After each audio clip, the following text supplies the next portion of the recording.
আসসালামু আলাইকুম, সবাই কেমন আছেন? সকালবেলা আপনাদের দেখাইছিলাম চিংড়ি মাছ, যে আমার আব্বু বড় বড় চিংড়ি মাছ নিয়ে আসছে বাজার থেকে। আর যখনই দেখে তখনই নিয়ে আসে। আর আমরা অনেক পছন্দ করি খেতে। তো এই চিংড়ি মাছের মালাইকারিটা আমাদের পরিবারের সবাই অনেক পছন্দ করে, ছোট বড় সবাই অনেক পছন্দ করে। সেই জন্য আব্বু যখনই দেখে তখনই নিয়ে আসে। তো আমার আম্মুর হাতের যে চিংড়ি মাছের মালাইকারি মানে এত টেস্টি হয় যে এত ভালো লাগে খেতে।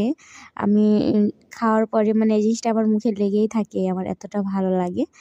আর সবাই অনেক পছন্দ করে, সেই জন্য আর কি যখনই আব্বু দেখে তখনই এই চিংড়ি মাছ নিয়ে চলে আসে। কারণ সবারই তো আলাদা আলাদা পছন্দ থাকে। আর আমাদের বাসায় সবাই মানে এই জিনিসটা একসাথে সবাই পছন্দ করে, সবাই খুব টেস্টি করে এই জিনিসটা খায়। আর আমারও তো ভীষণ মজা লাগে।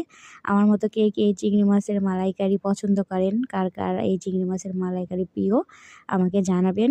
আবার আপনাদের সাথে নতুন ভিডিওতে কথা হবে। আজকে এই পর্যন্তই, সবাই ভালো থাকবেন। আল্লাহ হাফেজ।